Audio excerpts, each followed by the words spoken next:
So, hello everyone. I'm Jules Lebris-de from the European People's Party headquarters, political advisor, and we are very glad today to welcome Mr. Zdravko Marić, Deputy Prime Minister and Minister of Finance of the Republic of Croatia.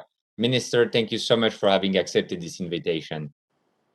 Thank you very much also for the invitation. I'm very glad to participate today in our interview and conversation. On behalf of the EPP, thank you so much.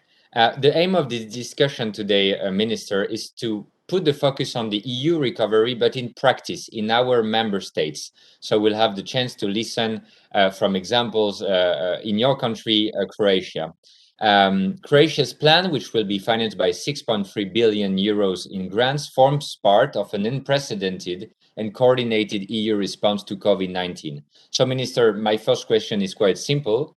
What does the so-called EU recovery mean for you as a citizen and also as a minister and for your country, precisely speaking? Thank you. Yeah, it means, I would say, a lot in a short, but of course I will elaborate because and personally, as you said, but also as the whole government, we believe that this response is a very good one, European response to the global challenges, primarily coming from COVID-19 pandemic. We have all been, I would say, fighting, struggling, dealing with the pandemic for last 18, 19 months. I would say different experience, but at the same time, a lot of similarities among the member states, including Croatia. We have been, let's say, challenged by the conflicted interest. On the one hand, how to fight and to protect human lives and health, and on the other hand, how to protect jobs in our economy. And that's why our response to this COVID was, I would say, inadequate and timely. But eventually, on the top of our immediate response, we got very good news from the European Union as a result of the discussions, negotiations, at the end of the day, agreement among our leaders of our countries. And I believe that EU Next Generation, particularly this leg related to recovery and resilience, is a very, very good answer. You pointed out very correctly, 6.3 billion euros of grants for Croatia means quite a lot, not only financially, but overall. And I will try to elaborate. When I say financially, this ranks us among top two countries, number one or number two, depending if you put this amount in the ratio to GDP or to per capita or in percentage of GDP. But even more importantly is the nature, the essence. Where does these funds are supposed to go? On the one hand, for the transformation, which means reforms in private and public sector that are to be, let's say, stimulated and supported by adequate levels of investments, both in public and private sector. Before going and moving into further details and your next questions, I would just say that we managed to calculate the effects of implementation of the Economic Recovery and Resilience Program for Croatia.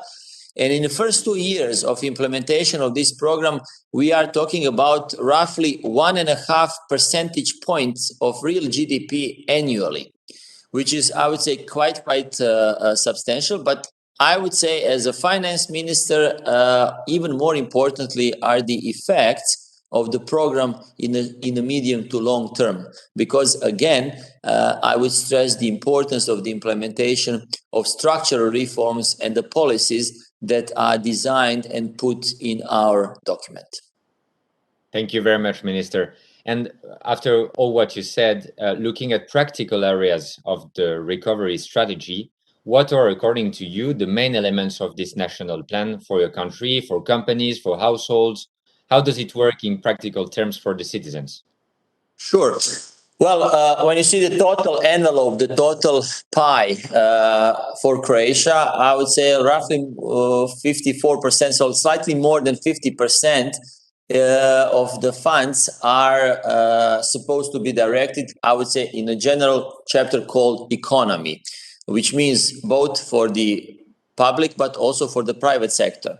green and digital transformation is the key, let's say, term used for different means and different kinds of funds going and moving towards economic part of our country.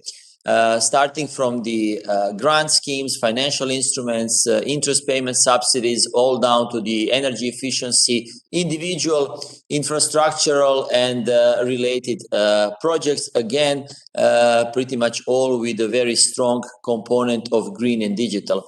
Just to recall your memory and our memories, 37% at least needs to go for the green, at least 20% for the digital. In case of Croatia, we calculated that we matched, of course, these ratios or even slightly higher than that. So roughly 40.3% and 20.4% are the ratios for Croatia. I would say that this is quite conservative approach. In real life, when we see the full implementation, I'm sure that these ratios will be even higher. The second very important chapter after economy is public administration, judiciary, and state assets. We also put a quite sizable, let's say, part of our envelope to education. I see the envelope and the chapter dedicated to education as, from my point of view, maybe even one of the best prepared chapters, because it's literally covering the whole educational system from preschool period for our kids, through the elementary and secondary school, all down to the higher education, all down to the R&D part. And what is very important for Croatia is that part is very strongly, I would say, addressing one of the key challenges that we are facing in Croatia, and that is a certain mismatch between education part and labor market. So better to match supply and demand side of the same story. Then, of course, we couldn't, let's say, neglect healthcare system. That's why health is also there, together with labor market and social protection. So these are the 5 main components of our National Recovery and Resilience Facility, which I would dare to say that are very close and have a lot of similarities and a lot of, let's say, links to the recovery and resilience facilities across European Union. But then we have also 6th chapter, which we call initiative, which is, I would say, unfortunately, specificity of Croatia. And that is the fact that in 2020, on the top of COVID, we had 2 very strong earthquakes. One in March, at the very beginning of pandemic lockdown. So actually, it was the first day of spring, the 3rd day of lockdown, that we were forced to leave our houses in the morning simply because the earth started to shaking. As our prime minister said, for 10 seconds of the earthquake, it will take us at least 10 years to recover and to rebuild the old city center of Zagreb and nearby regions. We managed to, let's say, set up certain organization and legal framework for the recovery after the earthquake. And then at the very end of the year, just between Christmas and New Year last year, we had another round, let's say, of earthquakes, one very strong with the epicenter like 45 minutes away from city center of Zagreb. Economically least developed region. So I would say the same event, elementary event as an earthquake, but different story. For this region, we need not only to think about physical recovery and reconstruction, we need to think about the whole economic, social, demographic, and related, let's say, recovery in the area called Banovina. That's why we are very happy. It was our, of course, initiative, but European Commission, member states, and the institutions accepted our proposal to include in our recovery and resilience facility also portion dedicated to the earthquake recovery. Roughly 12% of the total envelope is designated and devoted to that element. On the top of that, I need to say, and of course to thank on behalf of all Croatian citizens, myself, of course, as well, to the fact that European institutions, European citizens, and member states also showed very, very strongly and showed very high level of, let's say, solidarity towards Croatia and Croatian people. Among many means, I would stress the donations that have been done through the different means, individual European citizens, all down to the member states, to the fact that Croatia received slightly more than 700 million euros single payment from the Solidarity Fund for the recovery of Zagreb. So thanks once again. Thank you for all this broad picture of all the initiatives, and also for reminding these terrible events. It was very intelligent, if I may say so, to include and to use this EU capacity and solidarity to support you. So really, also on behalf, if I may, of the EPP, good luck for this. Minister, I would like, if ever, I was wondering if ever you had one flagship example, meaning an initiative which was not possible before and now in a certain way being implemented thanks to EU funding. To take one particular example, in the middle of all the initiatives your government is taking care of, what would be this example, if you can share it with us? Well, what I would put on the as an answer to your question would be the development of autonomous electrical vehicle. One project that is a flagship of our recovery and resilience program, but I would dare even to say that it ranks among top, whatever we say, 5, 10 or whatever, even for the whole European recovery and resilience facility, because this project is 100% green, 100% digital. It is a project developed or to be developed in one really amazing story in Croatia, a company called Rimac Automobili that started from literally from the garage, dealing and undertaking certain minor actions with the motor vehicles. Eventually started producing electrical batteries, and now becoming even a company strong enough to acquire companies across the globe.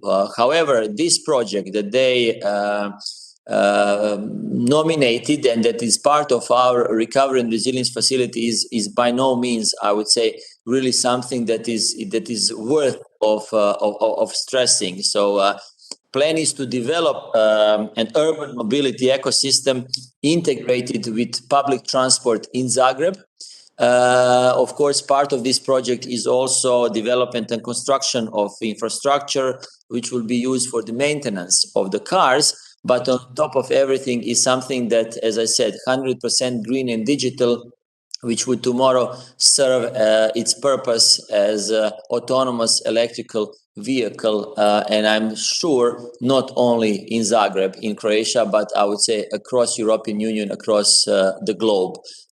This project, in a nutshell, has been presented even to many interested parties outside of Croatia. I would even name that Ursula von der Leyen, as a president of European Commission, also visited the premises in order to hear the story so far, but even more importantly, to see the concept and the idea behind the project that is to be developed in the company, supported with EU funds and recovery and resilience funds. But of course, we all know that any payments, any inputs for the private companies is not covering the whole scope. So the company is, of course, to find additional sources in order to complete and, let's say, close the financial envelope for the whole project. But we are sure that not only at this stage, when we are at the very early stage of the implementation of our RRFs, recovery resilience facilities, but in the near future, once the project will be finalized, this is definitely going to be a flagship project. Fantastic. It's a great story, and we hope a real success story in the mid and long term. Minister, at the beginning, you were talking about this, you used the keyword reforms and the balance between investments for growth, of course, but also reform and structural changes. Would you share with us one, two examples of structural changes you are implementing with your team and the government in Croatia, talking about reforms in your country? Sure. One I already mentioned, that one is related to education, and why we see it as a very good one, because it's not only covering portion and a part of the ecosystem only of education, but with its links to the other parts and segments of our society, primarily labor market. And that is why I would by no means stress that educational reform and everything that we put in the recovery and resilience facility is definitely very, very important and worth of putting there. COVID put us all under one very strong and important challenge in respect to our healthcare system. We saw the different examples across European Union that hospital network systems have been suffering a lot when we had different waves of COVID in our recent history and currently as well. So we all have been, let's say, very significantly faced with the challenges. And that meant very, or at least required very strong focus of us on how to further improve the healthcare system for any new potential, let's say, crisis of this nature. How to improve the quality of healthcare, how to improve the overall level of the satisfaction of our citizens with the healthcare. As you heard earlier on, we included also in our recovery and resilience facilities certain elements and by doing so, obviously, our strong intention of further structural reforms in the areas of public administration, including the, let's say, management of our state assets. In case of Croatia, I would say primarily, I mean state-owned enterprises, because we still have a significant number and the share of state-owned enterprises in the government hands.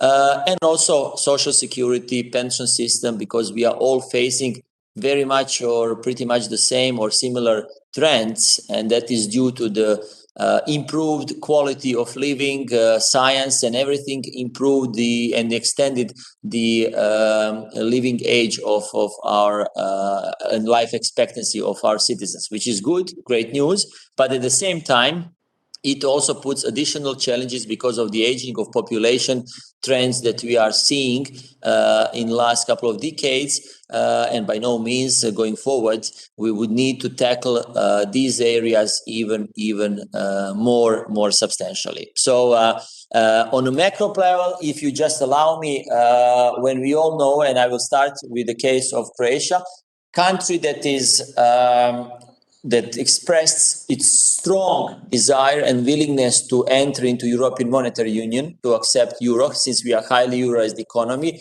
I will just recall your memory that since the mid of last year, we are in the exchange rate mechanism too, and that we are in a close cooperation banking union with European Central Bank.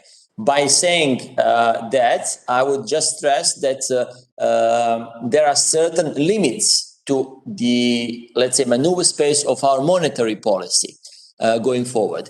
Fiscal policy, the whole fiscal policy have been directed towards our adequate response to pandemic. And as I said earlier, an adequate and timely response of fiscal policy was a result of all our efforts that we have been doing in the last 4 years of our mandate. Croatia, since 2016 until beginning of COVID, has been recording on annually almost 12 percentage points of GDP reduction of public debt in GDP. Last 3 years, we even recorded headline surpluses of our general government. I'm just saying that we managed to conduct very responsible fiscal policy, which gave us certain, let's say, maneuver space to act and react on COVID timely and adequately. However, we all know that there are certain limitations, as I said, to monetary, and then now, and as I'm explaining, to fiscal policy. These two are supposed to give its own, let's say, share to the further, not only recovery, but to sustainable growth.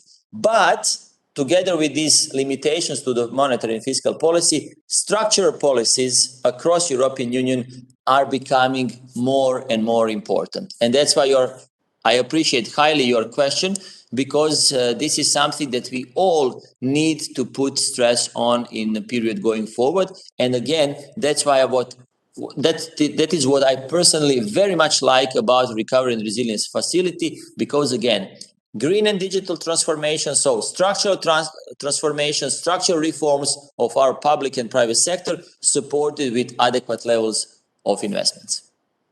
Minister, thank you so much. My last question, because you were mentioning this key aspect of public finances, sound public finances, fiscal sustainability. How do you see and feel the upcoming debates at the EU level? It's more also a question regarding the EMU, but the debates on economic governance, budgetary and fiscal rules. How do you see the exchanges with your European counterparts, and especially as we know that last week the European Commission officially launched the review of economic governance framework and its rules? Since we joined European Union in the middle of 2013, I think on many topics, primarily on economic topics, Croatia was always very constructive member of the family and partner. And the same approach is in this regard. So we are very much looking forward to the continuation of these debates. We will be very constructive because we believe that we can even not only contribute in a debate on a general level, on a general sense, but we can even bring a lot of our, let's say, own experience and different stages, phases, or cycluses that we have been going in our history and primarily in the last two crises. We understand that there is a certain need, and every single while there is always a good approach to try to redesign, reshape, or at least rethink certain policies, including the one related to certain criteria, primarily, this stage on fiscal ones. I think that they served its purpose, they serve purpose still, but of course, we are very happy on I would say, going forward and thinking about what can be done better. That these rules and pretty much everything behind these rules, because of our citizens, need to be more transparent, simpler, more, let's say, easier to understand. Because sometimes when you talk to general public on structural balances and terms of this nature, it's not easy. But it's our job. We are paid by our taxpayers to be as simple as possible. But I think that the further potential, the redesign of these fiscal rules needs to also to go into this direction, for these rules to be even more transparent and more, or I would say, simpler to understand. Specificity, different levels, are these famous thresholds of various ratios, 60% of GDP, etc., for deficit and public debt going to be changed? To be seen. I would say that we, each of us as a member state and representative of member states, need to add to these debates with the argumented debate, with the specific and cases and numbers and figures, as I said, argumented debate, in order to eventually end up with something that would be something very productive for the European Union in the period going forward. As I said, a response of European Union to COVID is very, very strong. 750 million euros envelope for the EU Next Generation, for the Recovery and Resilience Fund. I think it's a good answer, but this is not an answer that puts us in a comfortable position to, I would say, sit and wait how the trends will go forward. We need to be as proactive as possible. And the debate on the rules, on the fiscal and economic rules, is something that can also contribute to this proactivity of all of us. That's very clear. That's very clear. Thank you so much, Mr. Minister, for your time, for all these elements in practical terms, but also the vision for your country, the vision in certain extent for the future of the EU, when we discuss economic challenges. So thank you so much. And for all our viewers, see you soon in new discussions with our EPP finance ministers. Thank you, Minister. Thank you, and all the best to all of you. Thank you very much.